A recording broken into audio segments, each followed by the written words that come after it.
തീർച്ചയായിട്ടും ഒരു വ്യത്യസ്തമായ പടമാണ്. ഒരു വലിയ ബിഗ് ബഡ്ജറ്റ് പടമാണ്. ഈ മലയാളത്തിന് എത്രത്തോളം താങ്ങാൻ പറ്റുമോ എന്നറിയില്ല. ഇത് കൊടുത്താൽ ലാലേട്ടൻ്റെ ഈ ഭദ്രമാണ് ആള്. തീർച്ചയായിട്ടും അതൊരു അപൂർവ കലാകാരനാണ്. ക്യാമറയ്ക്ക് മുമ്പ് വന്നു കഴിഞ്ഞാൽ ആ ക്യാരക്ടർ എന്താവശ്യപ്പെടുന്നു അതിലപ്പുറം ലാൽ കൊടുക്കില്ല. അതിന് മുമ്പ് പോലും നമ്മളറിയില്ല. ആ സമയത്ത് ഈ നമ്മൾ കലിതുള്ളി വെളുത്തപ്പാടെന്നൊക്കെ കേട്ടിട്ടില്ല എന്നുള്ളൊരു മനോഭാവമാണ് അദ്ദേഹത്തിന് ആ ക്യാരക്ടറുള്ളത്. അത് കഴിഞ്ഞാൽ വീണ്ടും പഴയ ഏതായി കളിചിരി ഇതൊക്കെ മാറും. സബ്ജക്റ്റാണ് സിനിമ. സബ്ജക്റ്റിനനുസരിച്ച് നമ്മൾ ചിലവാക്കുമ്പോൾ അതിന് വ്യത്യാസം കാണും. അതല്ലാതെ നമ്മൾ 100 കോടിക്ക് വേണ്ടി പടം എടുക്കുന്നു എന്ന് പറയുന്നതിൽ ഇന്ന് യാതൊരു അർത്ഥമില്ല. അതിപ്പം 100 കോടി ക്ലബിൽ പടം കയറി എന്നൊക്കെ പറയുന്നത് അത് മുഴുവൻ വാസ്തവമല്ല, ഒലിപ്പിക്കാൻ വേണ്ടി പറയുന്നതും കൂടിയാണ്. ലാലിനെ വെച്ച് ഒരു പടം എടുക്കുമ്പോൾ ഐ എം വെരി കോൺഫിഡൻറ്റ്. അതിൻ്റെ ഔട്ട്കം എന്തും ആയിക്കോട്ടെ. എനിക്ക് നഷ്ടങ്ങളുണ്ടായിട്ടില്ല, ലാഭം ഉണ്ടായിട്ടുണ്ട്. ഞാൻ സിനിമ കൊണ്ട് എന്തെങ്കിലും ഉണ്ടാക്കിയിട്ടുണ്ട്, അത് സിനിമയിൽ തന്നെ കൊടുത്തിട്ടുണ്ട്. അത്രയേ ഉള്ളൂ. പിന്നെ ഏത് പടം പൊട്ടി, എന്തുകൊണ്ട് പൊട്ടി ഇത് പറയുന്ന കാര്യമില്ല. അത് മോഹൻലാലിൻ്റെ ഏത് വീറ്റ് വന്നാലും അതിന് മുമ്പായിട്ട് ദേവാസുരം ഓർമ്മിക്കപ്പെടുന്നുണ്ട്. അത് തന്നെ ദൈവാനുഗ്രഹം. വിൽക്കാനുണ്ട് സ്വപ്നങ്ങൾ എന്ന് പറയുമ്പോൾ ഒരു പ്രവാസ ജീവിതത്തിന്റെ ഒരു കഥ പറഞ്ഞ സിനിമയാണ്. സാറിപ്പോ ഒരു കുറച്ചു കാലം പ്രവാസ ജീവിതത്തിൽ ഉണ്ടായിരുന്ന ആളാണ്. അപ്പൊ ആ ഒരു അനുഭവം ഒക്കെ ആയിരുന്നോ? അതെ, ആ അനുഭവം കണ്ട അനുഭവങ്ങളും വാസുകേട്ടൻ്റെ കാഴ്ചപ്പാടിൽ കൂടെ കണ്ടതും അങ്ങനെ അത് ആസാദനം കൊണ്ട് തന്നെ ജീവിക്കാമെന്ന് വിചാരിച്ചു. ഇടയ്ക്ക് വെച്ച് കുടുംബപരമായ കാര്യങ്ങളെ കൊണ്ട് ആസാദ് ആത്മഹത്യ ചെയ്തു. അതിനുശേഷം എന്ത് ചെയ്യണമെന്ന് അറിയാതിരിക്കുമ്പോൾ ഞാൻ തന്നെയാണ് വാസുകേട്ടനെ നിർബന്ധിച്ച് വാസുകേട്ടൻ തന്നെ ഈ പടം പൂർത്തീകരിക്കണം എന്ന് പറഞ്ഞ് വാസുകേട്ടൻ ആ പടം പൂർത്തീകരിക്കുക ചെയ്തത്. MT സാറുമായിട്ട് വ്യക്തിപരമായി ഒരുപാട് അടുപ്പുണ്ടായിരുന്ന ഒരാളാണ് സാർ. അപ്പൊ സാറിനെ കാണണമെന്ന് ആഗ്രഹിച്ചിരുന്ന ഒരാളാണ് സാറിനെ കേട്ടിട്ടുണ്ട്. അപ്പൊ സമാജത്തിൽ വെച്ച് സാറിനെ കണ്ടു, പിന്നെ സിനിമ ചെയ്യാൻ പറ്റി. അതൊരു വലിയൊരു നിമിത്തം പോലെയായിരുന്നു കണ്ടതൊക്കെ. തീർച്ചയായിട്ടും ഞാൻ പറഞ്ഞില്ലേ, ഞങ്ങളന്ന് സമാജത്തിൻ്റെ ഒരു നാടകത്തിൻ്റെ ഒരു ഇനോഗ്രേഷൻ കൂടി അദ്ദേഹം നടത്തുന്ന സമയത്ത് മാട്ടിങ്ങയിൽ ബോംബെ മാട്ടിങ്ങ എന്ന് പറഞ്ഞിടത്ത് ഒരു ഫേമസ് ആയിട്ടുള്ളതാണ് ഷൺമോഹൻ്റെ ഹാൾ. അവിടെ വെച്ചാണ് ഞാൻ വാസുകേട്ടനായിട്ട് ബന്ധപ്പെടുന്നത്. ആ ബന്ധം അങ്ങനെ വളർന്നു വന്നു. ഒരു സഹോദര തുല്യം. ഞാൻ പറഞ്ഞില്ലേ, around 52 years. MT sir, Mohanlal, Bharathan സാറൊക്കെ അവരുടെ ഒരു കോംബോ ആയിരുന്നു താഴ്വാരം. സെറ്റിൽ എങ്ങനെയായിരുന്നു അവരുടെ 3 പേരുടെ ഒരു കോംബോ ഒക്കെ? അല്ല, അത് വളരെ പിന്നെ ഈ ഒരിക്കലും ഭരതൻ എന്ന് പറഞ്ഞ ഡയറക്ടർ വളരെ ഒരു ഈസി മൈൻഡാണ്. എന്നാൽ ഒരു ടെററായിട്ട് നമുക്ക് തോന്നില്ല. ചില ഡയറക്ടേഴ്സുണ്ട് നമ്മൾ വളരെ അച്ചടക്കം. ഇത് വളരെ കൂളായിട്ട് ഭരതൻ ഹാൻഡിൽ ചെയ്യുന്നു. പിന്നെ അതിൻ്റെ കൂട്ടത്തിലുള്ള ക്യാമറാമാൻ വേണുവാണ്. വേണു അതുപോലെ തന്നെ. വാസുകേട്ടൻ കുറച്ച് ദിവസം ഉണ്ടായിരുന്നു. പിന്നെ ഞങ്ങൾ ലാലെന്നൊക്കെ പറഞ്ഞാൽ എപ്പോഴും ഒരു പറയണ മാതിരി വളരെ എൻജോയബിളാണ്. ഈവൻ സെറ്റിൽ തന്നെ ആർക്കെങ്കിലും മൂഡ് ഓഫ് ഉണ്ടെങ്കിൽ പോലും മോഹൻലാൽ അത് മാറ്റി. അങ്ങനത്തെ ഒരു ക്യാരക്ടറാണ്. ഒന്നിനും ഒരു നിർബന്ധമില്ല. അപ്പോൾ വളരെ ജോളിയായിട്ടാണ് ഞങ്ങളത് 21 ദിവസം കൊണ്ടാണ് താഴ്വാരം ചെയ്തത്. അപ്പം ഞാൻ പോലും അറിയുന്നില്ല. പ്രൊഡക്ഷനിലുള്ളവർ പറഞ്ഞു 2 ചാക്ക് മണൽ കൊണ്ടുവരാൻ പറഞ്ഞു. ഞാൻ പോയി മണൽ കൊണ്ടുവന്നു. അദ്ദേഹം അത് കൂട്ടത്തിൽ എന്നോട് പറഞ്ഞു, എടാ ഒരു കുമ്പളങ്ങ കൊണ്ടുവന്നോളൂ. ഓക്കെ, ഞാൻ കുമ്പളങ്ങയും കൊണ്ടുവന്നു. അദ്ദേഹം മണൽ കൊണ്ട് മൊത്തം മണലങ്ങ് വിരിച്ച് സ്വന്തം കൈ കൊണ്ട് താഴ്വാരം എഴുതി. വേണുവിനോട് പറഞ്ഞു ഷൂട്ട് ചെയ്യാൻ പറഞ്ഞു. അതാണ് ടൈറ്റിൽ. അതിനുശേഷം എന്ത് ചെയ്തു, കുമ്പളങ്ങ ഉടച്ചു. എന്ന് വെച്ചാൽ പടം തീർന്നു. 21ാമത്തെ ദിവസം പടം തീർന്നു. ഞങ്ങൾ ഹാപ്പിയായിട്ട് പാക്കപ്പായി. IV ശശി സാറ്, ഭരതൻ സാറും ഒക്കെ ആയിട്ടുള്ള ഓർമ്മകൾ എങ്ങനെയാണ്? അവരൊക്കെ ആയിട്ട് വളരെയധികം സുഹൃത്ബന്ധം ഉണ്ടായിരുന്ന ഒരാളാണ്.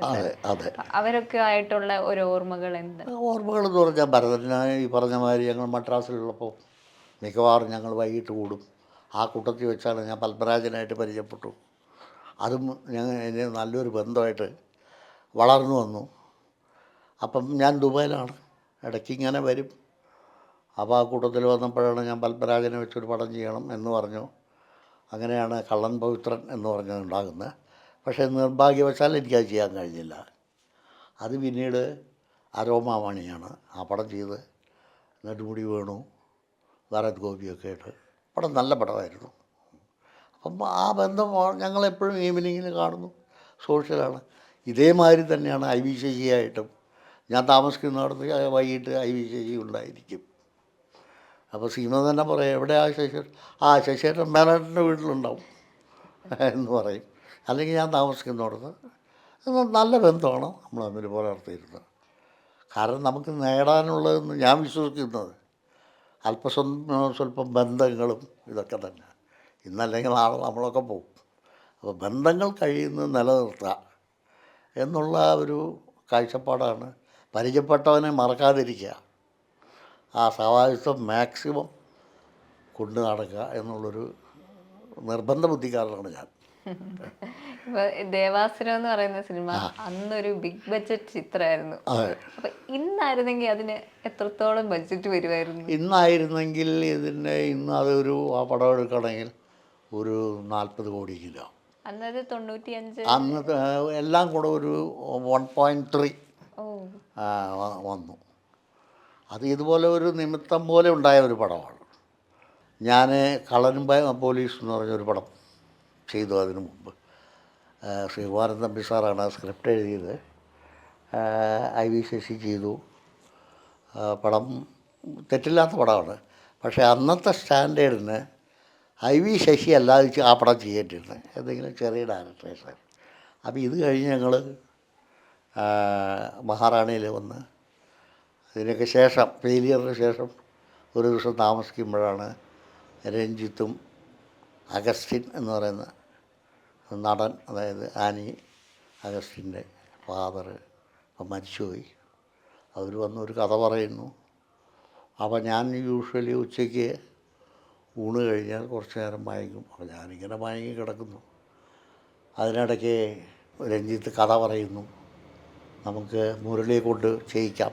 അപ്പോൾ മുരളി എൻ്റെ ഒരു ഫ്രണ്ട് തന്നെയാണ്, കാരണം കേളിയിലൊക്കെ അഭിനയിച്ചല്ലോ എന്നുള്ള നിലയിലേക്ക് ഒരു കഥ തുടങ്ങി. ആ കഥ പല വഴിക്ക് പോയി. അവസാനമായപ്പോഴേക്കും ഇപ്പോൾ ഞാൻ പറഞ്ഞതിനകത്തൊരു ക്യാരക്ടറുണ്ട്, അത് നമുക്ക് ചെയ്യുകയാണെങ്കിൽ ശരിയാക്കുകയാണെങ്കിൽ നമുക്കത് മോഹൻലാലിനെ കൂടെ ചെയ്യിക്കാം. സജസ്റ്റ് ചെയ്തത് അതെ, അങ്ങനെ അപ്പം ഇവർക്ക് രണ്ടുപേർക്കും ചില അഭിപ്രായ വ്യത്യാസങ്ങളുണ്ട് ലാലായിട്ട്. അന്ന കാലത്ത് അവർക്കൊരു സംശയം. ഞാൻ പറഞ്ഞു അതെൻ്റെ ഉത്തരവാദിത്തമാണ്. ലാലിനെ സംബന്ധിച്ചും അന്ന് നിന്നും എൻ്റെ ഒരു പ്രിയപ്പെട്ട സുഹൃത്തും എൻ്റെ ഒരു വെൽവിഷറും എൻ്റെ ഒരു നല്ല ആർട്ടിസ്റ്റുമാണ്. അതിൽ കവിഞ്ഞ് എനിക്ക് പറയേണ്ട കാര്യമില്ല. അങ്ങനെയാണ് ദേവാസുരം എന്ന് പറഞ്ഞ പടം ഉണ്ടാകുന്നത്. നിമിത്തം പോലെ അതൊരു ഹിറ്റായി മാറി. ഇന്നും എപ്പോഴും എല്ലായ്പ്പോഴും ഏത് ഹിറ്റ് വന്നാലും, മോഹൻലാലിൻ്റെ ഏത് ഹിറ്റ് വന്നാലും അതിന് മുമ്പായിട്ട് ദേവാസുരം ഓർമ്മിക്കപ്പെടുന്നുണ്ട്. അത് തന്നെ ദൈവാനുഗ്രഹം. ഇപ്പം എല്ലാ മലയാള സിനിമ തന്നെയും പാൻ ഇന്ത്യൻ ലെവലിലേക്കാണ്. ഇല്ല, അത് അങ്ങനെ നോക്കിക്കഴിഞ്ഞാൽ അതിനോട് എനിക്ക് വലിയ യോജിപ്പൊന്നുമില്ല. കാരണം കേരളം എന്ന് പറയുന്ന ഒരു ചെറിയ സ്ഥലമാണ്. നമുക്കിപ്പം ഫോർ എക്സാമ്പിൾ ഇപ്പോൾ വാസുകേട്ടൻ്റെ ഒരു കഥ എടുത്തിട്ട് ഒരു വലിയ പടമാക്കി മാറ്റാൻ നമുക്ക് കഴിയില്ല. വാസുകേട്ടൻ്റെ ഒരു പടം എടുത്ത് ഒരു കഥ എടുത്ത് അതൊരു മറ്റ് ഭാഷകളിൽ ചെയ്യാനും പറ്റുന്നതല്ല കേരളത്തിൽ, എക്സെപ്റ്റ് രണ്ടാം ഊഴം. അതൊരു യൂണിവേഴ്സൽ തീമാണ്. അത് ചെയ്യണമെങ്കിൽ അതിൻ്റേതായ ഇതോടുകൂടി ചെയ്തു കഴിഞ്ഞാൽ that will be accepted by everybody in the world. അത് വേറെ കാര്യം. അല്ലാത്തടത്തോളം നമ്മൾ ഒരുപാട് കോസ്റ്റ്ലി ആയിട്ട് ഒരു പടം എടുത്താൽ അത് ഓടും എന്നുള്ളത് മലയാളത്തിനില്ല. മലയാളത്തിൻ്റേതായ ഒരു കാഴ്ചപ്പാടുണ്ട്.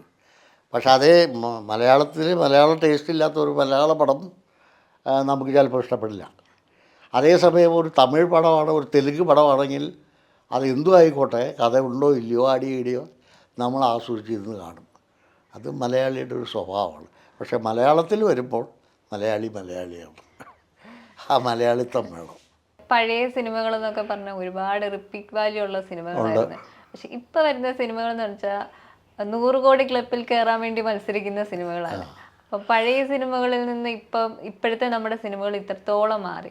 സാർ എങ്ങനെയാണ് ആ ഒരു ഇത് കാണുന്നത്? അല്ല, ഇപ്പം 100 കോടി എന്ന് പറയുന്നതും 200 കോടി എന്ന് പറയുന്നതും 5 ലക്ഷം എന്ന് പറയുന്നതിന് ഞാൻ വലിയ വ്യത്യാസമൊന്നും കാണുന്നില്ല. അതിപ്പം 100 കോടി ക്ലബിൽ പടം കയറി എന്നൊക്കെ പറയുന്നത് അത് മുഴുവൻ വാസ്തവമല്ല, പൊലിപ്പിക്കാൻ വേണ്ടി പറയുന്നതും കൂടിയാണ്. അതുകൊണ്ട് വലിയ പ്രയോജനമൊന്നുമില്ല. സബ്ജക്റ്റാണ് സിനിമ. സബ്ജക്റ്റിനനുസരിച്ച് നമ്മൾ ചിലവാക്കുമ്പോൾ അതിന് വ്യത്യാസം കാണും. അതല്ലാതെ നമ്മൾ 100 കോടിക്ക് വേണ്ടി പടം എടുക്കുന്നു എന്ന് പറയുന്നതിൽ ഇന്ന് യാതൊരു അർത്ഥമില്ല. ഇന്നത്തെ ഒരു സിനിമയുടെ തലമുറ എന്ന് പറയുമ്പോൾ അവർ 100 കോടി ക്ലബ്ബിൽ കയറി അപ്പോൾ ആ സിനിമയിൽ എന്തോ ഉണ്ട്, അവരത് തിയേറ്ററിൽ പോയി കാണുന്നു, അങ്ങനെ ഒരു രീതിയുണ്ട്. പഴയ സിനിമകൾ എന്നാൽ ഒരുപാട് റിപ്പീറ്റഡ് വാല്യൂ ഉണ്ട്. ഇപ്പോഴത്തെ സിനിമകൾക്ക് റിപ്പീറ്റഡ് വാല്യൂ കുറവാണ്. ഇല്ല. അപ്പം ആ ഒരു ചേഞ്ച് ഇല്ലേ, ഭയങ്കര വ്യത്യാസമുണ്ട് അതിൽ. റിപ്പീറ്റഡ് വാല്യൂ ഇല്ലെങ്കിലും അവരത് തിയേറ്ററിൽ പോയി കാണുന്നു, 100 കോടി ആവുന്നു, പാൻ ഇന്ത്യൻ ലെവലിലേക്ക് ആ സിനിമ പോകുന്നു. എന്നല്ലാണ്ട് അതിനൊരു റിപ്പീറ്റഡ് വാല്യൂ, കഥയ്ക്കൊരു വാല്യൂ, അതെന്താണ് സാറിന് തോന്നിയിട്ടുള്ളത്? അതിന് റിപ്പീറ്റഡ് വാല്യൂ ഉള്ളതായിട്ട് എനിക്ക് തോന്നുന്നില്ല. 100 കോടി കയറിയ പടങ്ങൾക്ക് റിപ്പീറ്റഡ് വാല്യൂ എന്ന് പറയുന്നു എന്നെന്നും മെമ്മറബിളായിട്ടുള്ള ഒരു മലയാള സിനിമ എന്നുള്ള തോതിലേക്ക് അതിറങ്ങുന്നില്ല. ഇറങ്ങുന്ന സമയത്ത് എല്ലാവരും ആവേശത്തോടു കൂടി ആളുകളെല്ലാം ഒരു പ്രാവശ്യം കാണുന്നു. ചിലരത് ഒരു 2 പ്രാവശ്യം കണ്ടെന്നിരിക്കാം. പക്ഷെ അതൊന്നും ആളുടെ തലയ്ക്കുണ്ടാവില്ല. അടുത്തൊരു പടം വരുമ്പോൾ ഈ പടം ഓർമ്മിക്കപ്പെടില്ല. പക്ഷേ പഴയ പടങ്ങൾ പലതും എപ്പോഴും ആളുകൾ ഓർമ്മിക്കും. പക്ഷേ ഇന്നത്തെ തലമുറ പലതും പഴയ സിനിമകൾ കണ്ടിട്ടില്ല എന്നുള്ളൊരു സത്യമാണ്.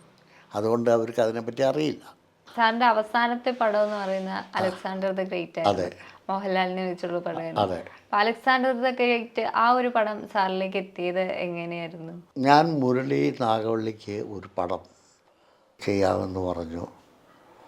അതിനനുസരിച്ച് ഞാൻ മോഹൻലാലിനോട് സംസാരിച്ചു. മോഹൻലാൽ പറഞ്ഞു, ചേട്ടാ ഒരു സബ്ജക്റ്റ് റെഡി ആവട്ടെ, ഞാൻ ചെയ്യാമെന്ന് പറഞ്ഞു.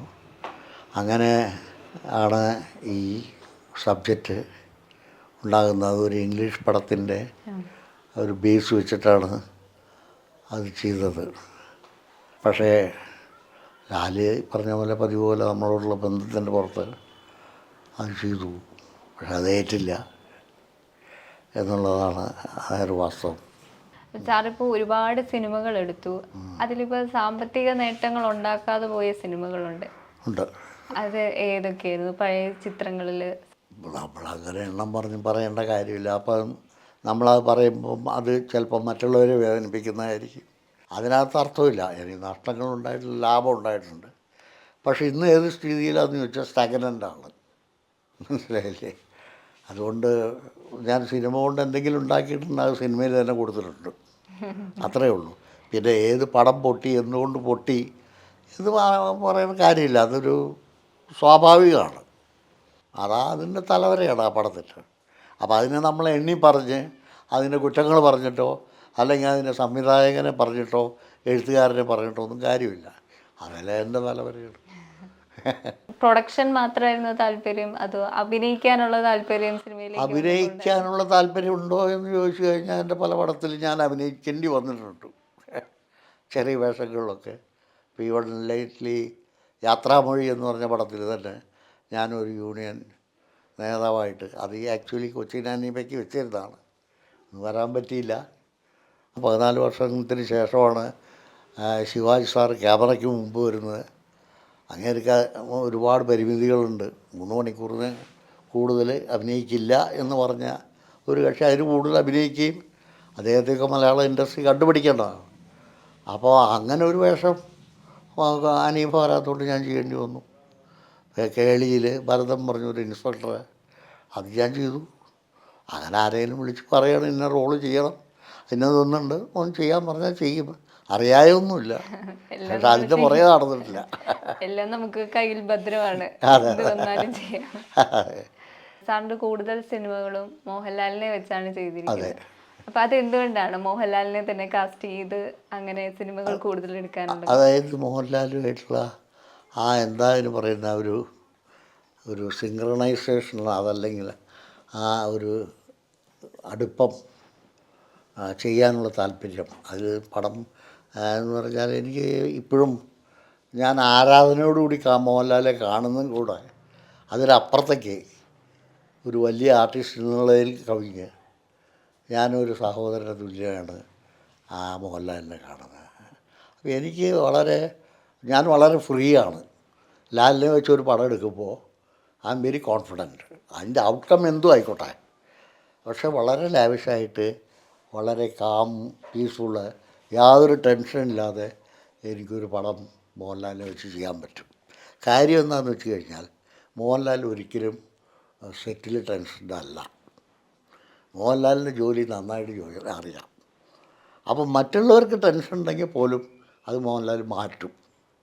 അപ്പോൾ അതുകൊണ്ട് മോഹൻലാലിൻ്റെ സെറ്റ് എന്ന് പറഞ്ഞാൽ എപ്പോഴും വെറും ആമനെ ചിരിച്ചുകൊണ്ടും യാതൊരു ടെൻഷനില്ലാതെ ഷൂട്ടിംഗ് നടക്കുന്ന ഒരു പ്രക്രിയയാണ് ലാലിനെ വെച്ച്. അതുകൊണ്ടൊക്കെ തന്നെയാണ് എനിക്ക് മറ്റുള്ളവരെക്കാൾക്ക് കൂടുതൽ താല്പര്യം മോഹൻലാലിനെ വെച്ച് പടം ചെയ്യാനായിട്ട്. ഇന്നിപ്പോൾ നടക്കില്ല, കാലഘട്ടം മാറി. എന്ത് കൊടുത്താലും ലാലേട്ടൻ്റെ ഈ ഭദ്രമാണ് ആള്. തീർച്ചയായിട്ടും അതൊരു അപൂർവ കലാകാരനാണ്. അത് അദ്ദേഹത്തിന് പറഞ്ഞാൽ അദ്ദേഹം ക്യാമറയ്ക്ക് മുമ്പ് വന്നു കഴിഞ്ഞാൽ ആ ക്യാരക്ടർ എന്താവശ്യപ്പെടുന്നു അതിലപ്പുറം ലാൽ കൊടുത്തിരിക്കും. അതിന് മുമ്പ് പോലും നമ്മളറിയില്ല. ആ സമയത്ത് ഈ നമ്മൾ കലിതുള്ളി വെളുത്തപ്പാടെന്നൊക്കെ കേട്ടിട്ടില്ലേ എന്നുള്ളൊരു മനോഭാവമാണ് അദ്ദേഹത്തിന് ആ ക്യാരക്ടറോടുള്ളത്. അത് കഴിഞ്ഞാൽ വീണ്ടും പഴയ ഏതായി കളിചിരി ഇതൊക്കെ മാറും. അതാണ് മോഹൻലാലിൻ്റെ ഒരു